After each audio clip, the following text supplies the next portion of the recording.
And when you think about it, our lives are made up of these moments of choice that you could almost define as that space between like we feel something and then we choose how we're going to respond to it.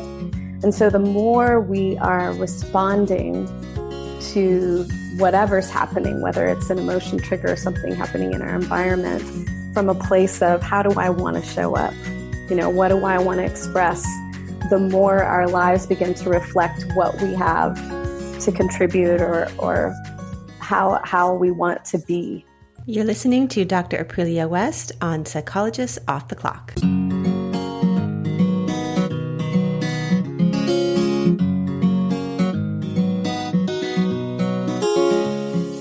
We are three clinical psychologists committed to cutting-edge, integrative, and evidence-based strategies for living well.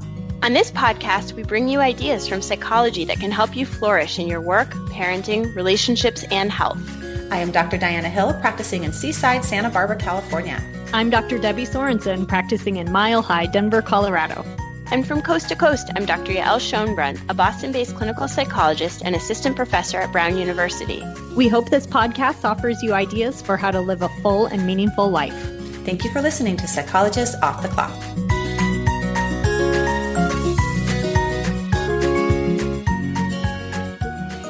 So we're human and we all experience emotions, and sometimes those emotions can really push us around and get us out of sort of alignment with who we want to be. And today we have Dr. Aprilia West, who is going to be talking all about emotion efficacy. And she has this skills-based program where she integrates ACT and some skills from DBT to help you learn to understand your emotions, respond to them more effectively, and continue to kind of live in a life that's in alignment with your values. I'm curious, Yael, what was your reaction to the episode? Well, one of my main take-home messages from the episode, which was a great episode, is the way that we can learn to relate to our emotions differently. So it's not necessarily that when we have our emotions that we should feel differently or that we should expect a different experience. It's really about learning to have a different kind of relationship with your emotions. And that's kind of an abstract concept, but when I think about it, there's all these ways that I think emotions get experienced as being uncomfortable or as being informative in a particular way, and we can often really naturally just respond to them in impulsive ways. And I think if we sort of take a step back and see our emotions with a little bit more perspective, we have this opportunity to like develop a different kind of relationship, like a friendlier relationship or a less fearful relationship. And it just allows you to work with them more flexibly, which is really what acceptance and commitment therapy, as well as DBT, dialectical behavior therapy, is all about. And Debbie, I think you're smack in it right now. We were just talking earlier, you're doing your taxes Sunday night. This is painful. So how are you doing with your emotion efficacy? Well, okay, I don't think either of you two are really striking me as procrastinators, but I do have a procrastination streak, and I have a true hatred of all things that involve paperwork, admin type work, policies and procedures. It's just so boring to me.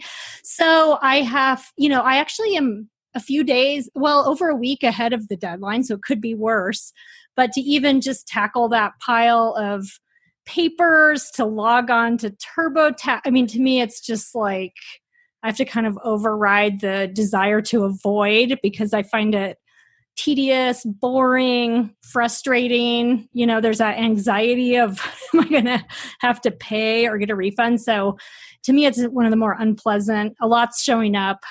Yeah. But I know there's a lot ahead for me this week. And so I'm just having to, dive right into that stack of papers and go for it. I think a lot of people can relate to that feeling. And it can sort of even just wanting to not even look at your computer. I had a client once who had a folder on his computer that was called emails that I will never open. And he would put all of his anxious emails in there. And that's what we do. Like, that's our tendency as humans. We kind of respond in two ways. Either the emotion comes on and we get so entangled in it and overrun by it that we just are running with it, and some of the impulsive behavior, we're lashing out.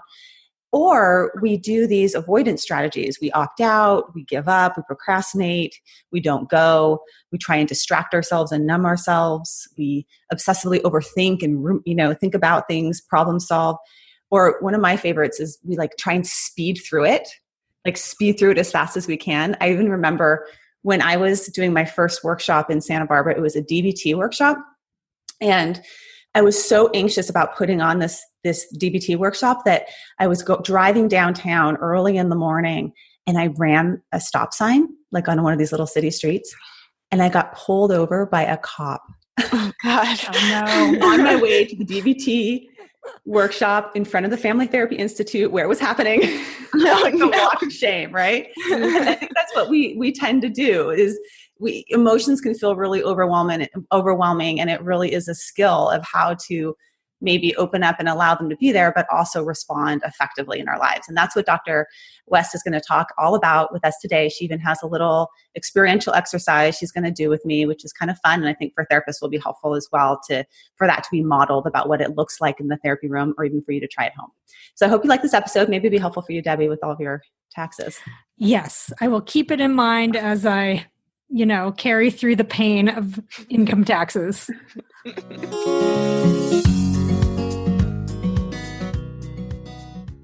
Dr. Aprilia West is a Los Angeles-based licensed clinical psychologist, trainer, executive coach, and founding partner of Co-Evolve, an organizational consulting firm.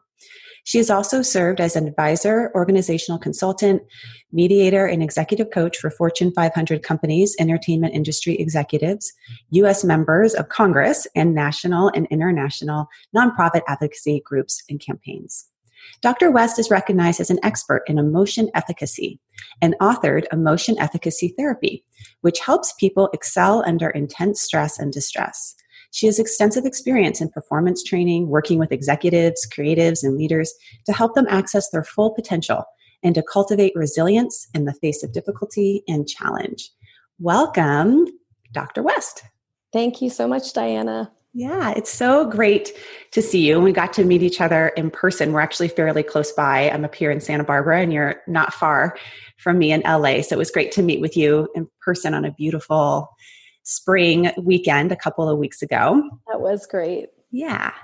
And today we're going to talk all about emotion efficacy, which is your specialty. And I thought it would be good maybe just for our listeners to open up. What is emotion efficacy, and why does it really matter? Great. That's a great opening question. Emotion efficacy is kind of this nerdy term. And to talk about it, I think we have to start with, why do our emotions really matter? And for me, I think it's that we end up so many times in a clinical context talking about emotions as problems, when actually our emotions are really important messengers that tell us what we're experiencing, so that we can find our way or navigate our lives in a way that works for us, that's meaningful. And for example, emotions tell us if we're in emotional or physical pain. They tell us what we love. They tell us what we hate. They tell us when we feel safe or threatened. They tell us what we want to live for or what we're willing to die for.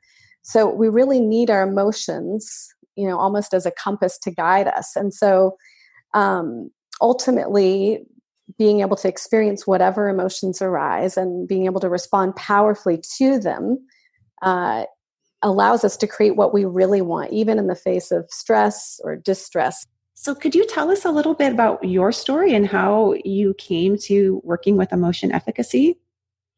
Sure. Before I entered the field of psychology, I actually worked in politics as a speechwriter and a policy analyst, and then was actually a staff songwriter in the music industry for a while in Los Angeles. And as you can imagine, getting exposure to both of those different fields, I saw people in all, parts of the continuum of emotion efficacy. And I could see how much more agency people had when they were able to have their emotions, but stay focused on what mattered to them and how much more powerful they were with their lives. And when I entered my graduate training for psychology, I was really interested in finding a way to offer more of that to people. So I was delighted when I stumbled into third wave CBT therapy, because I feel like so much of that is oriented around this idea that, we don't need to change the pain or get away from it, but rather how do we move with our humanity into who we are and what we have to offer in the world.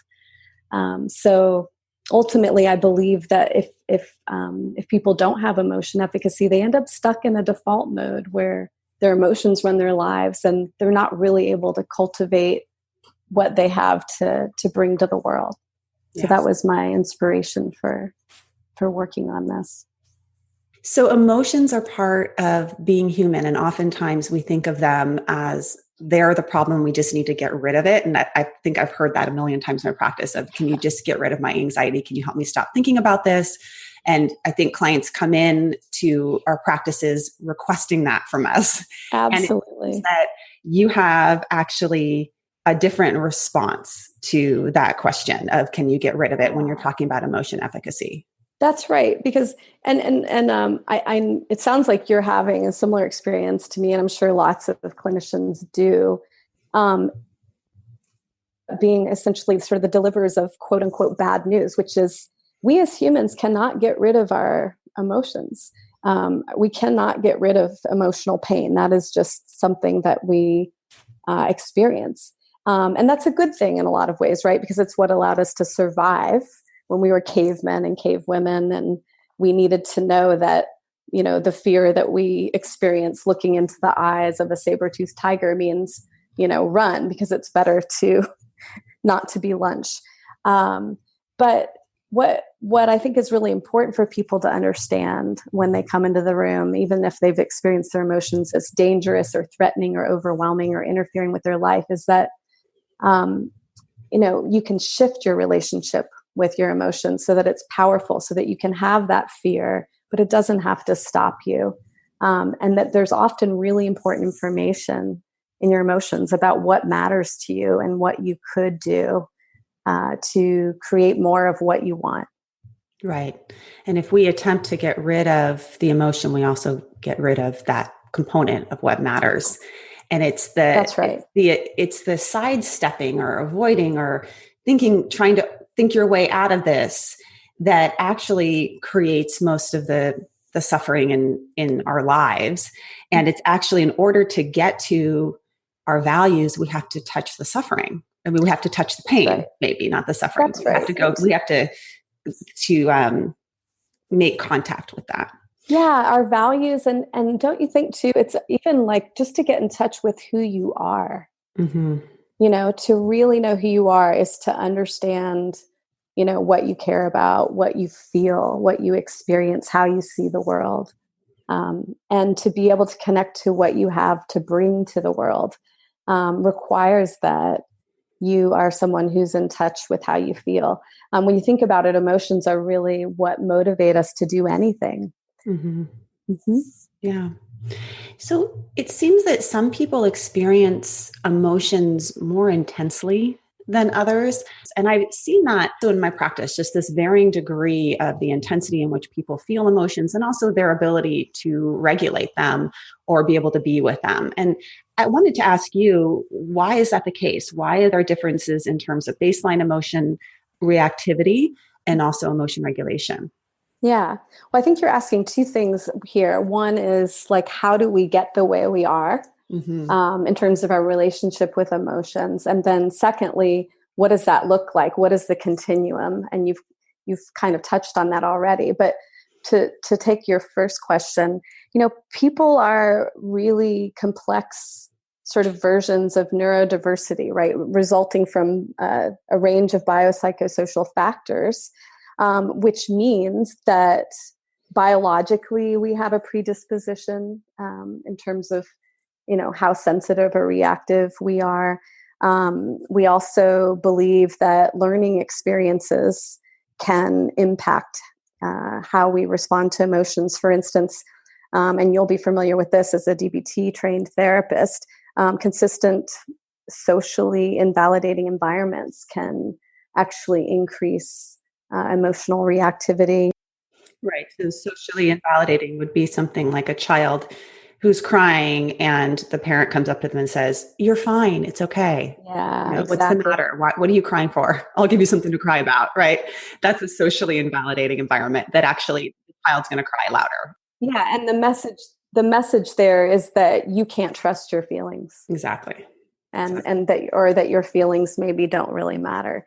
And so then that kicks off an effective pattern that I'll touch on in just a minute.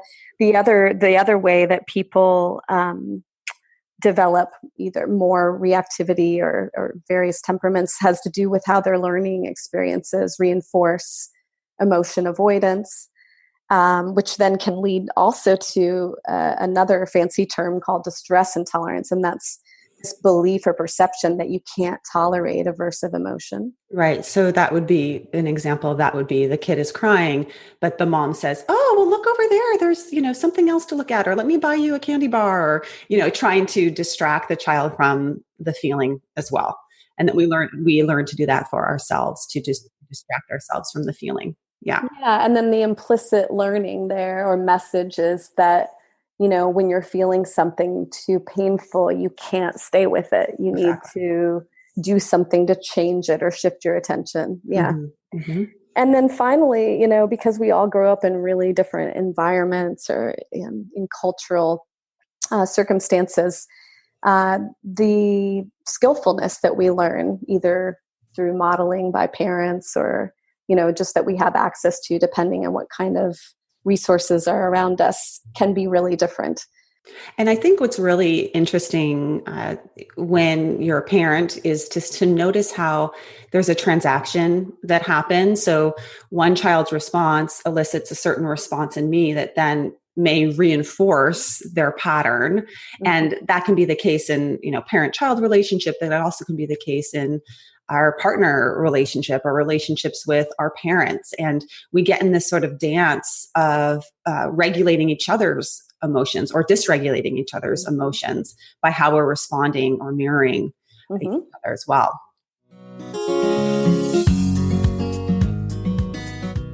The approach that you've developed in helping people become more emotionally effective is an approach called Emotion Efficacy Therapy. And I'm wondering if we could start just sort of describing this treatment that you've developed and also talk about why it may be helpful for pretty much anyone, which means it's transdiagnostic. It's not specific to you use this for somebody that has OCD or somebody that has an eating disorder, but rather all of us could benefit from some training in emotion efficacy. Exactly.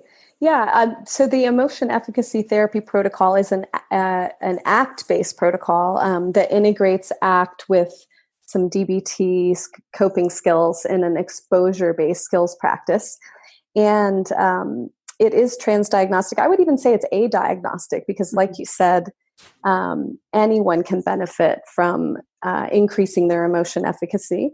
And we have treated people struggling with a wide range of problems, including everything from complex trauma, panic disorder, OCD, anxiety, to major depression, bipolar disorder, and addiction. And the thing about the protocol is, even if you already have good or strong emotion efficacy, you can still improve your performance. And I use this both in my clinical work and my coaching and consulting practice.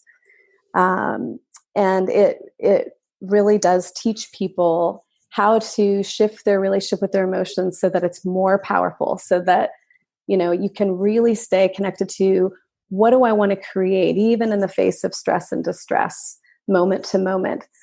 And when you think about it, our lives are made up of these moments of choice that you could almost define as that space between we feel something and then we choose how we're going to respond to it. And so the more we are responding to whatever's happening, whether it's an emotion trigger or something happening in our environment, from a place of how do I want to show up? What do I want to express? The more our lives begin to reflect what we have to contribute or how we want to be. Yeah.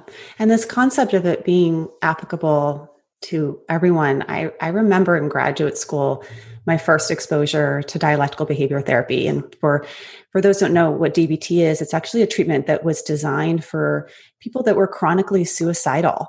And, nothing else really worked and people that experience really high levels of emotion dysregulation and interpersonal dysregulation and behavioral dysregulation.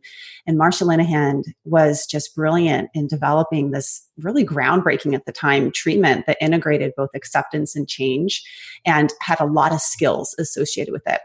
And so we're thinking about, okay, this is a program that was developed for people that were really in a struggling place. But I remember the first time I read through her manual thinking, oh my gosh, this is what I need. I need this. I need this to survive graduate school. I need this to survive my relationship. I need this to survive my friendships or just being alone with myself. And I think that what's sort of been embedded in these treatments for, quote, diagnoses, psychology is now coming to a place where we're seeing, okay, we all kind of need this. We all need ACT. We all need elements of DBT. And I think what you've done here is you've taken that as sort of a model where we don't all need the full package where we have groups once a week and coaching sessions with a therapist.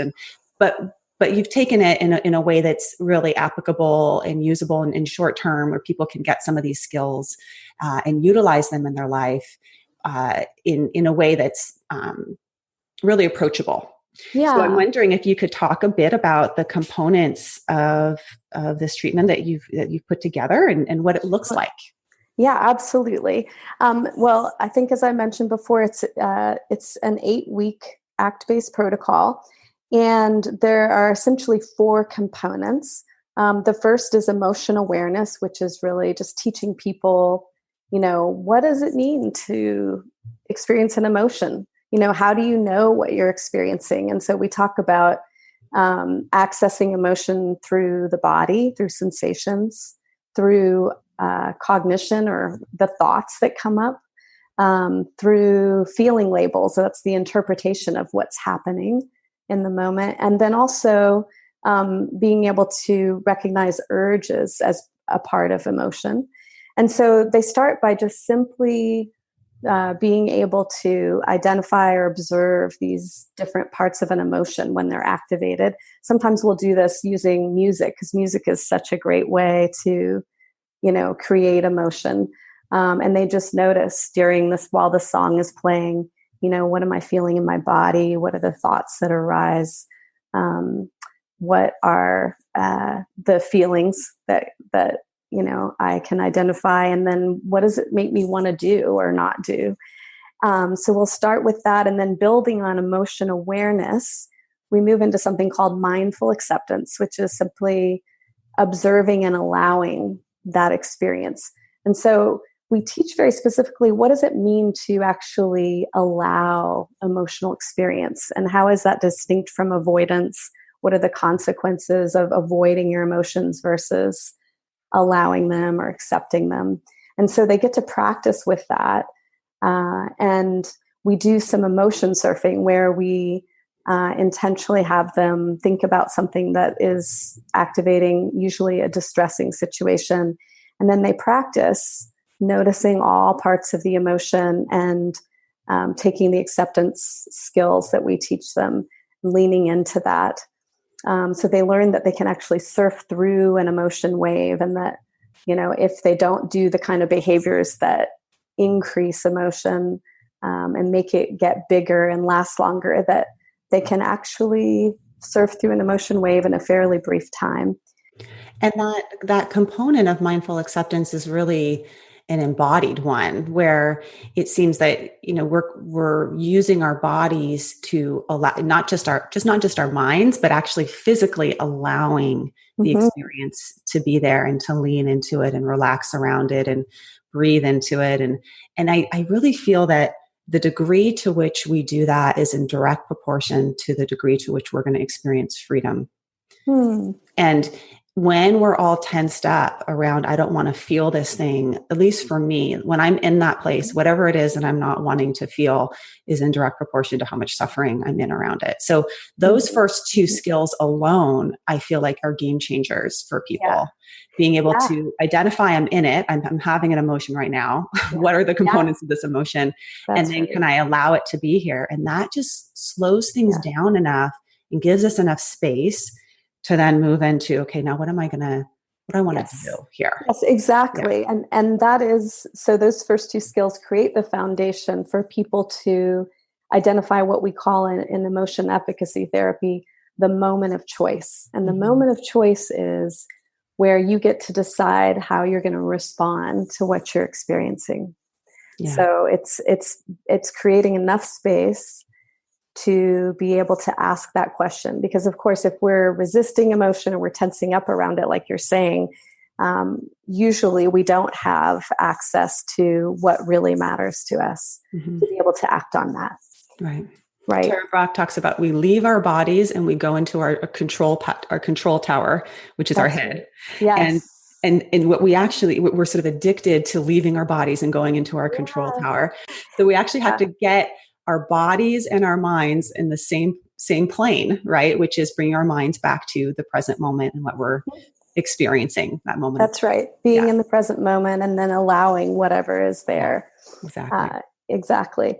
Yes. And so the next component of emotion efficacy therapy is called values-based action, which, will be very familiar to ACT folks, in that we help people begin to clarify what their values are and across specific domains. And then in the moment, in a moment of stress or distress, learning how to connect to what matters to them and what it would look like to act on that instead of the emotion. So very powerful intervention. And then the last component is called mindful coping. And we do coping a bit differently than in DBT. And that is that we first ask people to practice mindful acceptance, so the observing and allowing of their emotional experience. And then if they're not able to connect to what matters to them, maybe they're still really activated even though they're practicing the emotion surfing, we give them specific skills to help downshift the activation in the service of being able to reconnect with what matters so they can act on that. So it's never taught as, I think sometimes, feel free to disagree with me, but I think sometimes when coping skills are taught in DBT, they can end up being substitute forms of avoidance or distraction, where the function of the behavior is to actually get away from the emotional pain instead of doing the behavior because they want to be able to connect to their values, or they want to get to a place where they aren't going to act on their emotional urge. So we are really explicit about never just, using a coping skill before you have made space for what you're experiencing and identifying that moment of choice. And we set it up this way specifically with the acceptance part of the treatment in the beginning, because we wanted to make sure that was, established as sort of the first thing you do, is to make space for this and then powerfully choose, how am I going to navigate this? And that might mean using somatic coping skills to, try to downshift activation, or using coping thoughts or radical acceptance to shift your perspective about the situation, or in real emergency situations, finding ways to either distract yourself or just remove yourself from the situation. Right. I think with DBT, the premise of a lot of these coping skills come from the distress tolerance model or module from DBT. And the premise of even that module was, this is not something you do all the time. And this is something you use short term to not make things worse. So if you think about the treatment being utilized first for people that were, self-harming or suicidal, we want to get you into a safe place first. And we need to get you out of like knife in hand. And sometimes for us, the knife in hand is not that we're about to self-harm, but it's, I'm about to say something that I really shouldn't say to my partner that could do a lot of damage. And I need to just leave the room. Or to my kids, I am so dysregulated, I'm about to just lose it and yell. And I need to, go for a walk and come back and then deal with the situation. And so it's a short-term distraction. That would be an example of just leaving the situation. But it's not that I leave the room and I never come back. That's right. That we actually come back when we have a little bit more space to then effectively do values-based behaviors or respond more effectively. So I think that's an important distinction in that we don't want to chronically avoid or distract. Exactly. Yeah. Exactly. Yeah. That's right. So it really we've talked about this approach is really being exposure based. And I think when people think about exposure, they think about, making someone with OCD touch dirty doorknobs. But this is more exposure based in the sense of exposure to your emotional experience, right? And then using skills in the actual exposure with a therapist. Yeah. And I think it would be fun for you to sort of describe that, but then also for us to do a little example of it. And maybe I could get some free therapy. Absolutely. Yeah. And I love your description of touching dirty doorknobs. I mean, it's not actually that different. In fact, I would say it's not different because for a lot of people, their emotions feel like dirty doorknobs. Yeah. For a lot of people, making space or hanging out with, difficult emotions feels like dirty doorknobs or whatever else it is that is a feared stimulus for them. So, to answer your question, the exposure component of emotion efficacy therapy is it's a very structured practice that we do in every session.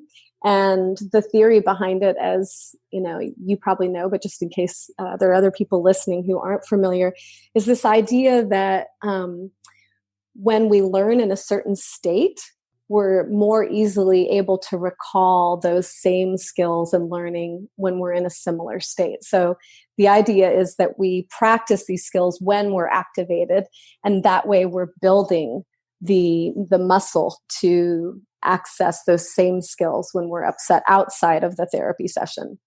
And so at the end of each session of emotion efficacy therapy, the client has an opportunity to pick a situation that they find activating or distressing, and then they are practicing whatever the skill is that they've learned that week, so that hopefully then when they're out in quote unquote real life and they encounter distress, they can remember how to use that skill.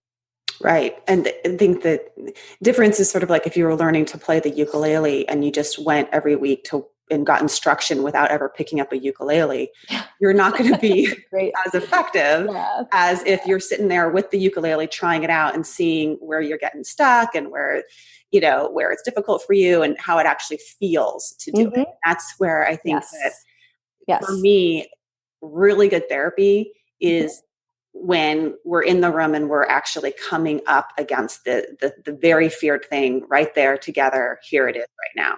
And that's what we walk away with change. Yeah. Right. Because, when we're feeling activated, we don't have access to the same behavioral repertoire or choices that we do when we're feeling relaxed. And so it's interesting to me that any therapy is effective without this experiential component. And I know there's a certain amount of exposure, I think, even in talk therapy, but it's just so important for us to be able to know what it's like to feel either really scared or really angry, and still just allow that experience to happen without acting on it or doing the other ineffective behaviors we do. Because let's face it, it feels really unnatural not to do the things that we've rehearsed over and over again. Right. It feels really unnatural when I, will ask a client, the next time your partner says something critical to you, stop and just notice what's happening in your body, or notice the thoughts that are coming up, and surf through that emotion wave. It's not what we're wired to do on a really primitive level, which is to figure out how to survive that situation. I'd love to do an exercise together, and this could be one that therapists could then, try out with their clients, and probably in conjunction of having your book help them out with some of that. And then also it could be one that listeners that maybe even aren't in therapy could try on their own. I like the emotion surfing as something that I do a lot with clients, or emotion surfing. So I think that would be a good one for us to do a little practice with. Could you lead me in? That's great. Yeah, absolutely. And just for the listeners, as a reminder so emotion surfing is applying the mindful acceptance skills of just observing and accepting when you're in a activated state or a triggered state. So we're literally surfing through the emotion wave that comes from an emotion trigger. And I'm guessing you might have an example of something that's triggering or activating that we could work with. Sure. Well, it's so funny because we talked a couple weeks ago and I had a completely different problem than I have now, which I think is a good example of our problems that feel so important and, of massive importance in the moment will most of them will change over the course of time, but we'll have a new problem. So I have a new problem than the one that we discussed a couple of weeks ago. and that I've, have some degree of emotional distress around. And it is related to, I'm running this, beautiful retreat next weekend. And there's a possibility that it might rain. Aww. And the retreat is all designed around being in an outdoor space in these beautiful coffee orchards. And what I've ended up finding myself doing is that I have developed compulsive weather checking. I have 2 apps on my phone. I have the weather.com on my Safari. And I'm noticing that I'm thinking about the retreat, then getting anxious about the weather, and then going and checking these apps multiple times throughout the day. Okay. And every time it says 50% chance, which is just the perfect, perfect probability. Amount of uncertainty. Yeah. Yeah. It's just, I would so much prefer like a 51 or a 49, but no, it's a 50% chance. So that is causing me and my mind to do a whole slew of unhelpful coping. Yeah. And there's the illusion that somehow acting on these behaviors is going to shift the outcome, or at least protect you from being more disappointed, so that you can sort of predict what's going to happen. Yeah. Right. I want to predict and control Mother Earth. Of course. The one thing I can't. No biggie. Yeah. Okay, great. So let's use this situation, and if you are in a place where you can close your eyes, just so you can focus more on the emotional experience, that would be great. And I just want to check in as you're thinking about the situation. Can you rate your level of distress about this on a scale of 1 to 10, with 10 being the most distressed you can imagine being? It's fairly high. It's like a 6 or 7. Okay. Yeah, that's significant. Yeah. Okay. So you're around a 6 or a 7. So let's move right into the emotion surfing then. And let's start with just focusing on sensations. So if you would just scan your body and notice any sensations. And when you find one that feels most prominent, just rest your attention on it and let me know what you're noticing. Yeah, I feel a lot of tension in my chest area, like right where my heart is. Okay. All right. So tension in the chest area. And I wonder if you could just bring an attention of curiosity to that sensation and imagine just making space for it. You might even imagine just welcoming that tension, and let's continue to just notice and describe that sensation. I'm wondering if there's any temperature to it. Is it warm or cold or neutral? It feels cold. Okay, it's cold. All right. And how big is that sensation for you? Is it the size of a golf ball, a tennis ball, grapefruit, watermelon? That's interesting. I think it's about the size of a grapefruit. Okay. So it's cold. It's about the size of a grapefruit. And is it moving at all, or is it staying the same? No, it's really stuck. Okay, so it's just static. And how intense is the sensation? If you were going to rate that on a scale of 1 to 10, with 10 being the most intense. I think, again, a 6, maybe. It's around a 6. Okay. All right. And so I'm wondering if you can identify the specific feelings that go with this sensation. Fear of letting people down. Okay, so it sounds like a thought actually is coming up, like, more the thoughts. I'm going to let people down, or people are going to feel let down. So that goes with that sensation. So I want to invite you to just notice that thought and see if you can let it go and shift your attention back to the sensation. And I'm wondering, what does this sensation make you want to do or not do? What's the urge that goes with this Oh, the emotion? urge is totally to check my app. Okay. So you're wanting to look What again. is the percentage now? Right. Okay, good. And so in just sitting with that urge, because we're in this exercise and not acting on it, I'm wondering can you rate how difficult it is to resist acting on that urge? Yeah, it's pretty hard. It's like a 7 maybe. Are there any more thoughts that come up around this sensation or this emotion? I think the thoughts for me are that I just keep on circling back on is I just really want it to be different. I really want it to be this day for these people that I want to offer them. And so just honoring that thought comes up that, reflects your desire for it to go well, for it to be good for people, but then seeing if you can just let that go and then coming back to the present moment and just noticing again what's happening in your and how would you rate the intensity now on a scale of 1 to 10? Probably down to like a 3. I mean, it's still there, but it's not as, Yeah. So that's a great shift. And maybe this is a good place for us to stop. And I just want to, before I check in with you, I want to just note that this is the place where I would ask a client, I want to shift now into trying to figure out what really matters to you about this, and what would it look like over the next week to act on that instead of acting on this urge to compulsively check. Right. Right. And that could look like so many different things, which we don't have time to get into. But so let's check in about that brief exercise. Yeah, I mean, I definitely felt the surge at the beginning of the extreme emotion and how quickly I could get into the storyline about it and the urge. And I think the most helpful part for me was being able just to identify that urge to check. And I think that a lot of people have that these days, particularly with our phones. Use our phones for a lot of emotional avoidance, right? Yes. And so I think that actually is something that I could benefit, more from, is just noticing the urge to check and staying with it. And I mean, there's so much irony behind all this because the whole event is a, rest and restore wellness event. And it's at a farm, and a farm needs water to grow plants, right? Mm-hmm. And I'm like, no.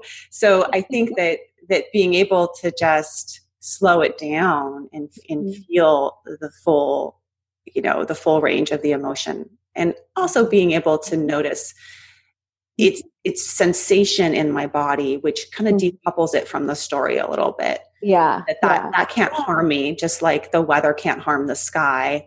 That sensation in my body, no matter how bad it gets and how scary it gets, it can't harm me. And right. That exercise helps with really feeling that. Yeah. Well, and it also strikes me that if we were going to do some more work in this situation, that it's your fusion with this belief that if it rains, it's not going to be good, that's causing the suffering. And so we might even consider moving into some radical acceptance or even some perspective take with coping thoughts, right? Like, is there another way of seeing rain happening on the weekend of your retreat? It could be phenomenal if it rains, right? Yeah. Exactly. Right. That it might, unwittingly enhance the experience somehow, or or that it just wouldn't matter. Yeah.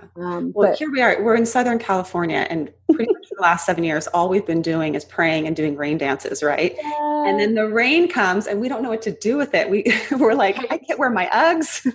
Exactly. I don't know how to stay dry. But actually being able to open up to this it's actually been this really wonderful gift of having rain here and greening things up and getting us out of drought and all of that. Right. It doesn't all revolve around my event.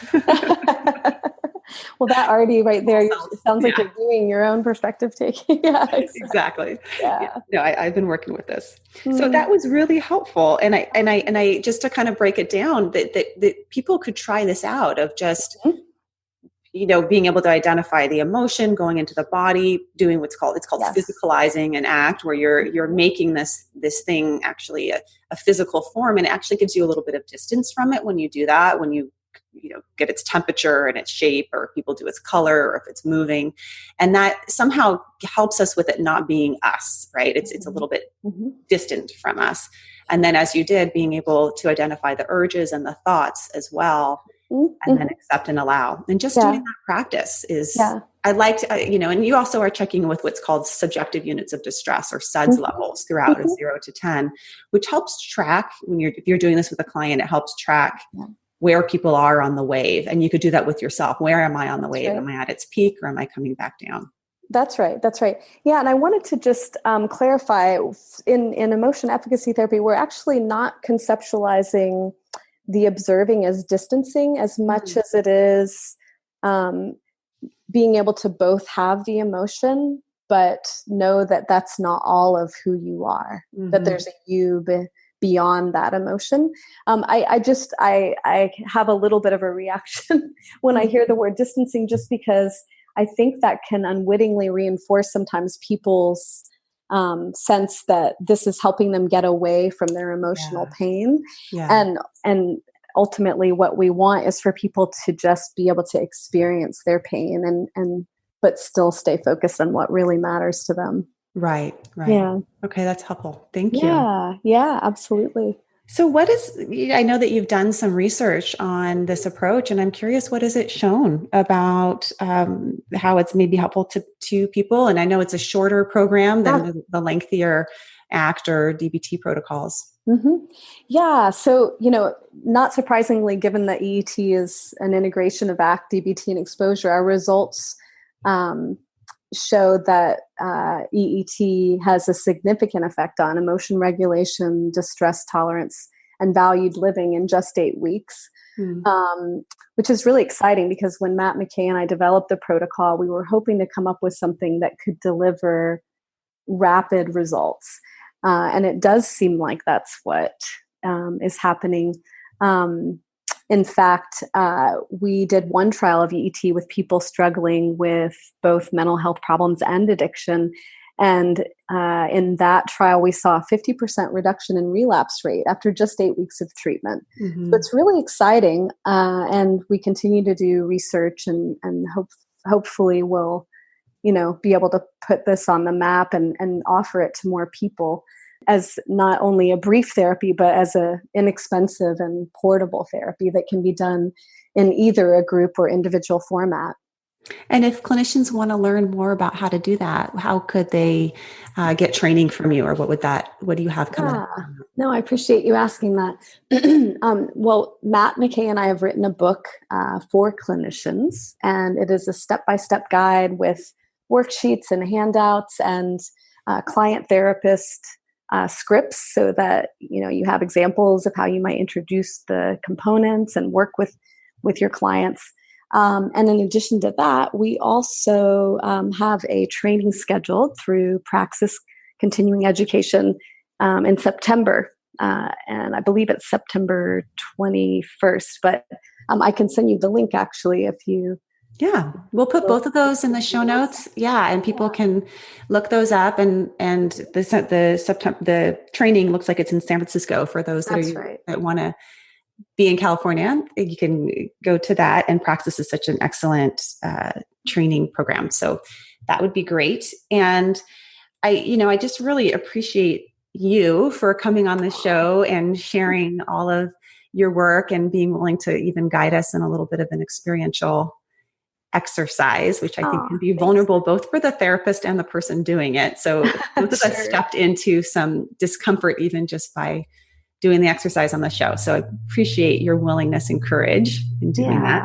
Oh, I appreciate you saying that. Thanks. Yeah. And I do think that you think your program is really valuable for clinicians. And just maybe in closing, you could talk a little bit about why would this be particularly helpful for therapists to do this work? I don't think therapists talk enough about how daunting it can be to work with emotion.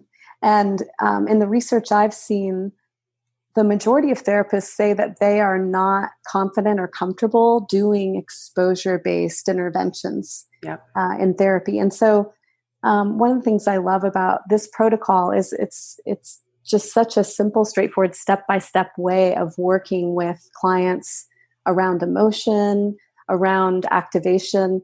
And, what we're teaching clients, even just by doing the exposure in the room, is we're teaching them that their emotions are not dangerous, that they can experience them and still be okay, that they can experience them and improve their lives. And I just think that's a really valuable tool for clinicians to have, because once you get comfortable working with whatever emotion shows up in the room, the possibilities are endless. I feel like this emotion efficacy is essentially, I think of it as a superpower that it's one of the greatest gifts I think I can give to my clients, whether it's in therapy or coaching. Yeah. And so, obviously I'm biased, but I'm pretty excited about how this can be used and shared with other clinicians. Yeah. And I think the magic happens in therapy when both the therapist and the client are willing to step out of their comfort zone. Yeah. And so doing exposure-based therapy is, I think, one of the hardest things to do as a therapist, but it's going to have the biggest impact because you're also modeling to your client that I'm willing to go there with you. Exactly. And therefore, it's safe for you to go there too. So, that's right. Yeah. Well, thank you. I just really appreciate you coming on and look forward to hearing more about your work and some of the trainings that you have coming up. And just wish you the best in the rest of your day. And thank you for helping me with my own little struggle here. I hope the workshop goes well. 50% chance of rain. Yeah. Yeah. The 50%. That's right. Okay. Okay. Take care. Take care. Bye. Thank you for listening to Psychologist Off the Clock. You can find us on iTunes, Facebook, and Twitter. This podcast is for informational and entertainment purposes only and is not meant to be a substitute for mental health treatment. If you are having a mental health emergency, please dial 911. If you're looking for mental health treatment, please visit the resources on our webpage. Our website is www.offtheclockpsych.com. That's www.offtheclockpsych.com.